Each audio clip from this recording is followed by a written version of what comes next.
I was talking to a buddy the other day who had an issue at work, and just one of those days where if it could go wrong, it went wrong. I mean, he just got an absolute nightmare dumped in his lap, almost unsolvable, nowhere near time to achieve what needed to be achieved. He fought through it, had some failures, and basically was kind of just, dumping some of his disappointment, not, achieving what he wanted to achieve. And he kind of used these words where he's like, man, this thing just, it wasn't my fault. It became my problem. And, I kind of just didn't win the day. And I was like, hey, man, you win some, you lose some. That's just part of playing the game. So that's all part of it. But I can tell you one of the things that, another thing I forgot is he said I had to give up on 2 items within the system of what he's trying to achieve. And I was like, look, sometimes giving up and giving away some part of what you're trying to achieve is a good thing. You have to do that to clear room to get something done. You have to find the priority of work.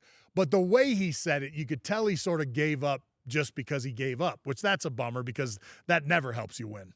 And he said, did you ever have, and he asked me, he's like, do you ever have a mission or anything going on where it was really bad and you just couldn't get it done, or you thought it wasn't something you could achieve? I was like, yeah, multiple times on the battlefield, and we always kept fighting away. But one of the things we do is in training, we do that. We build scenarios where you're going to fail to see how you're going to respond and if you're going to keep fighting. One of the best I ever had was actually not on purpose. A lot of times we do this on purpose. When I finished SEAL training, I got to my first SEAL team, my first commanding officer sent all his junior officers down to Ranger School. So you've just gone through this crucible of becoming a SEAL. And actually at that point, I wasn't even a SEAL. I was still on probation of the team before you became a SEAL. And he sends me down to Army Ranger School. So Ranger School is a joint course. It's mostly made for, well, one, it's a leadership course for kind of infantry officers in any unit in the military. If you're in the infantry, you're going to Ranger School. And then the most important thing is guys that are going to the actual Ranger battalions, 1st, 2nd, 3rd Ranger Battalion, part of the 75th Ranger Regiment, Rangers. They have to go through there to earn their tab and kind of become part of that club. It's a tough course. I have tremendous respect for it. Where SEAL training, we freeze you and put more physical demands than any program I've ever seen. Ranger School's program to get you to quit and get out of there is they starve you. You get 1 meal a day. I can't even describe how low your tanks are and how hurting you are without enough food to go do what's being asked of you. But the way you get evaluated in Ranger School is through what are kind of basically combat operations, simulated combat operations with a company. So you got about 50 people. I'm in Bravo company, so there's Alpha, Bravo, Charlie company. They're going through about 50 some odd soldiers, and you run up on targets. And when you're what's called the PL, the platoon leader, in charge of what's happening, you are being graded by the Ranger instructors.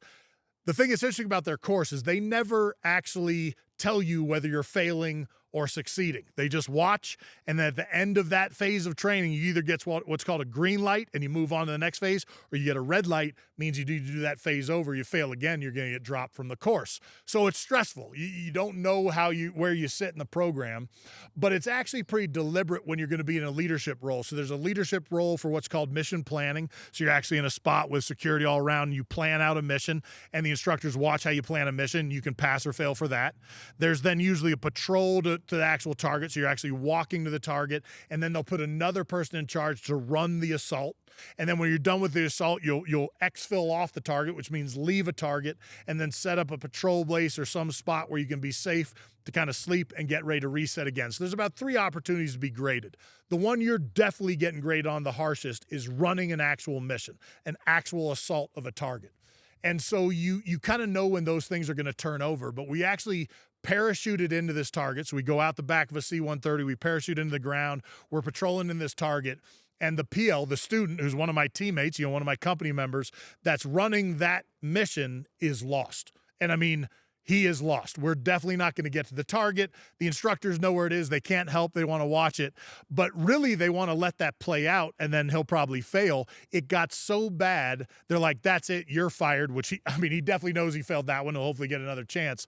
But then they just yell out in the darkness a number. You're not even a name at SEAL or Ranger School. You're a number. And all of a sudden, they're like, Ranger 82.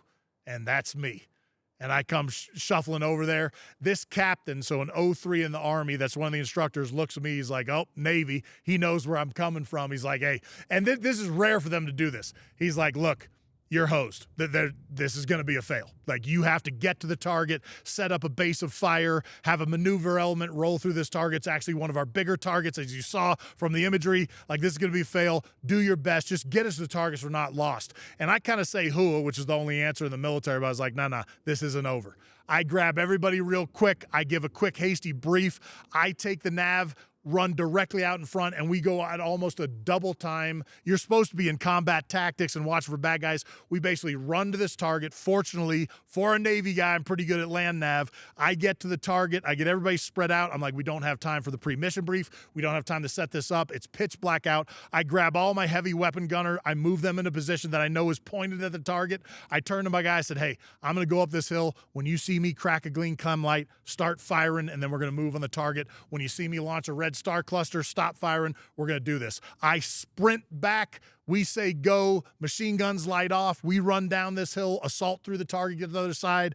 I hit the star cluster. They're done shooting. We clean the target. Everybody gets good. We get off that thing.